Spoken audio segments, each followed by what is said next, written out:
আসসালামু আলাইকুম। ভিত্তি দুর্বল হলে যেমন ভালো ইমারত বা ভালো অট্টালিকা গড়া যায় না, ঠিক তেমনি যদি ম্যাথের ক্ষেত্রে ভিত্তি দুর্বল হয় তাহলে ভালোভাবে ম্যাথ করা সম্ভব নয়। তো আমি নবম দশম শ্রেণীর শিক্ষার্থীদের উদ্দেশ্যে বলছি, তোমরা সর্বদাই একটা কথা বলে থাকো যে ত্রিকোণমিতি অত্যন্ত কঠিন লাগে। তো ত্রিকোণমিতি কিভাবে সহজে করতে পারবে তোমরা, সেই বিষয়টি তোমাদের সামনে এখন তুলে ধরার চেষ্টা করব। দূরত্ব এবং উচ্চতা বিষয়ক যে ত্রিকোণমিতির অধ্যায়টি আছে নবম দশম শ্রেণীর দশম অধ্যায়, এই দূরত্ব এবং উচ্চতা বিষয়ক অঙ্কগুলো করতে গেলে তোমাদেরকে প্রথমে আগে যে বিষয়টিতে জ্ঞান রাখতে হবে সেটি হলো ত্রিকোণমিতিক রাশিগুলোর অনুপাত। তো ত্রিকোণমিতির রাশিগুলোর অনুপাত এবং সংলগ্ন অর্থাৎ এর সাথে আর অন্যান্য যা কিছু জড়িত আছে তা নিয়েই এখন তোমাদের সাথে আমি কথা বলবো। তো প্রথমে দেখো, এখানে আমি একটা ত্রিভুজ অঙ্কন করে রেখেছি। এই ত্রিভুজটা হচ্ছে সমকোণী ত্রিভুজ। তো এই ত্রিভুজের একটা কোণের পরিমাণ এখানে দেওয়া আছে থিটা। তো যে কোণের পরিমাপটা দেওয়া থাকে সেই কোণটাকে বলা হয় বিবেচ্য কোণ। এই বিবেচ্য কোণের ডানে যে বাহুটি থাকবে, বিপরীতে যে বাহুটি থাকবে সেটি হলো বিবেচ্য কোণের বিপরীতে যে বাহুটি থাকবে সেটা হলো লম্ব, এবং বিবেচ্য কোণ সংলগ্ন অপর বাহুটির নাম হচ্ছে ভূমি। তো আমাদের নতুন বইয়ে লেখা আছে বিপরীত বাহু আর সন্নিহিত বাহু। যেটি লম্ব সেটি হলো বিপরীত বাহু, আর যেটি ভূমি সেটি হলো সন্নিহিত বাহু। আর এই যে সমকোণের বিপরীতে যে বাহুটি থাকবে সেটির নাম হলো অতিভুজ। তারপরে এই যে তিনটা বাহু আছে, এই তিনটা বাহুর মধ্যে থেকে যদি একটি কোণের যে কোনো একটা বাহুর মান এবং একটা কোণের পরিমাণ দেওয়া থাকে, অপর একটা বাহুর মান নির্ণয় করার জন্য আমরা ত্রিকোণমিতিক রাশি ব্যবহার করব। তো এই ত্রিকোণমিতিক রাশির সাথে এই বাহুগুলোর যে সম্পর্ক, এখানে দেখো যে সাইন থিটার সাথে লম্ব বাই অতিভুজ আছে। অর্থাৎ আমি যদি সাইনের কোনো একটা কোণের পরিমাপ জানি এবং লম্ব অথবা অতিভুজ জানি, তাহলে লম্ব যদি জানি তাহলে অতিভুজ বের করতে পারবো, আর অতিভুজ যদি জানি তাহলে লম্ব বের করতে পারবো। ঠিক একইভাবে তোমরা যদি cos থিটা সমান কি লেখা আছে, ভূমি ভাগ অতিভুজ। তো ভূমি এবং অতিভুজের মধ্যে যদি সম্পর্ক হয়, অর্থাৎ ভূমির মান দেওয়া আছে অতিভুজ বের করা লাগবে, সেক্ষেত্রে তোমরা cos থিটা নিবা। আর লম্ব বাই অতিভুজ tan থিটা, যদি লম্বর মান দেওয়া আছে ভূমির মান বের করতে বলে, অথবা ভূমির মান দেওয়া আছে লম্বের মান বের করতে বলে, তাহলে তোমরা tan থিটা নিবা। এই তিনটে রাশি জানলেই যথেষ্ট। আর ওই তিনটে রাশি এদের বিপরীত, সেগুলো না জানলেও চলবে এই দূরত্ব এবং উচ্চতা বিষয়ক অঙ্কের ক্ষেত্রে।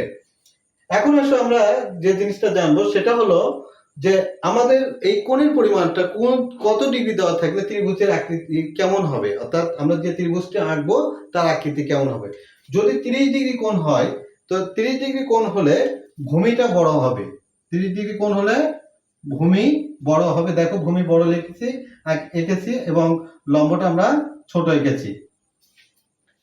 যদি 45 ডিগ্রি হয় তাহলে লম্ব এবং ভূমি দুটো পরস্পর সমান হবে। লম্ব এবং ভূমি দুটো সমান হবে। তোমরা যখন চিত্রটা অঙ্কন করবে তখন লম্ব এবং ভূমিকে সমান করে আঁকবে। এবার 60 ডিগ্রি হলে ভূমিটাকে ছোট করে আঁকবে এবং লম্বটাকে বড় করে রাখবে। তো এইভাবে তোমরা চিত্র অঙ্কন করলে তোমরা চিত্র দেখেই বুঝতে পারবে যে আমার কোনটার মান বড় হবে আর কোনটার মান ছোট হবে। যেমন ধরো 60 ডিগ্রির ক্ষেত্রে লম্বের মান বড় হবে আর ভূমির মান ছোট হবে। 35 ডিগ্রির ক্ষেত্রে দুটাই সমান সমান হবে, আর 30 ডিগ্রির ক্ষেত্রে ভূমির মানটাই বড় হবে, লম্বের মানটা ছোট হবে। আচ্ছা, তারপরে অতিভুজটা হচ্ছে সবগুলানের দেখো অতিভুজের যে জিনিসটা দেওয়া আছে, এই অতিভুজটা তাদের মানের উপর নির্ভর করবে। অতিভুজটা কিন্তু সবগুলোতে কি আছে, বড় আছে। তার মানে লম্ব থেকে বড় হবে, ভূমির থেকেও বড় হবে, সবগুলোতেই বড় হবে। তো যাই হোক, এই চিত্রের পরে আমরা আসছি এখন যে কিভাবে আমাদের এই প্রশ্নগুলো থাকতে পারে এবং কি দেওয়া থাকলে আমরা কিভাবে নির্ণয় করব। যেমন ধরো এখানে বলা আছে যে একটি কোণ ও একটি বাহুর দৈর্ঘ্য। তার মানে ধরো একটা কোণ 30 ডিগ্রি এবং ওই বাহুর দৈর্ঘ্য দেওয়া আছে অথবা ভূমির দৈর্ঘ্য দেওয়া আছে। তাহলে আমরা কি করব, ত্রিকোণমিতিক রাশির সাহায্যে এই মানটা নির্ণয় করব। আর যদি দুইটা বাহুর মান দেওয়া থাকে আরেকটা বাহুর মান দেওয়া থাকে, তাহলে তোমরা কি করবে, পিথাগোরাসের উপপাদ্যের সাহায্যে মানটা বের করার চেষ্টা করবে। তো আমি এখানে একটা কোশ্চেন লিখে রেখেছি, দেখো গাণিতিক সমস্যা। একটি গাছের ছায়ার দৈর্ঘ্য 12 মিটার, ছায়ার প্রান্ত বিন্দু হতে গাছটির শীর্ষের উন্নতি কোণ 30 ডিগ্রি হলে গাছটির উচ্চতা নির্ণয় করো। তাহলে আমার এই চিত্রটা হবে কিরকম, ঠিক এইভাবে। এইটা হলো আমার 30 ডিগ্রি। আচ্ছা, তাহলে আমরা এই জায়গা থেকে এই জায়গা নিয়ে আসলাম। তো এটা হলো আমার গাছের উচ্চতা, আর এটা হলো ছায়ার দৈর্ঘ্য, এটা হলো 12 মিটার, এটা হচ্ছে 30 ডিগ্রি। আমরা যদি এটা এখন এই ত্রিকোণমিতিক রাশির সাহায্যে মান নির্ণয় করতে যাই, তাহলে কিভাবে আমরা মানটা নির্ণয় করব? এই যে এটা হলো ভূমি আর এটা হচ্ছে লম্ব, তাহলে আমরা tan থিটাতে যাব। তো tan থিটাতে গিয়ে আমাদের কি করতে হবে? tan 30 ডিগ্রি, tan 30 ডিগ্রি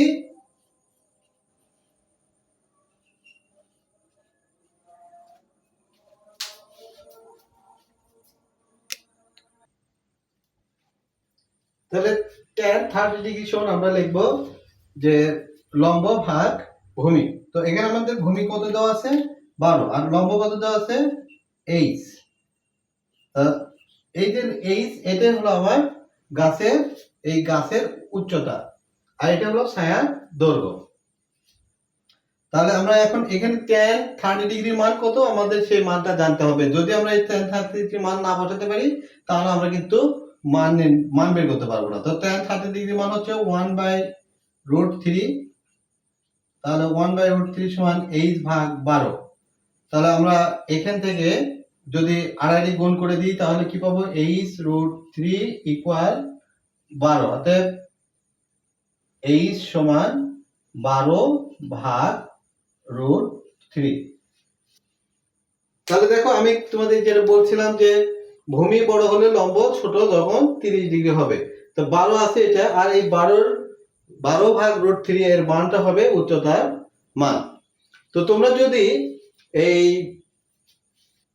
আমি এখানে যেগুলো তোমাদেরকে দেখালাম, এইগুলো যদি ভালোভাবে আয়ত্তে নিয়ে আসতে পারো, তাহলে ত্রিকোণমিতির দূরত্ব এবং উচ্চতা বিষয়ক যে অঙ্কগুলো আছে সেগুলো করতে তোমাদের সমস্যা হবে না।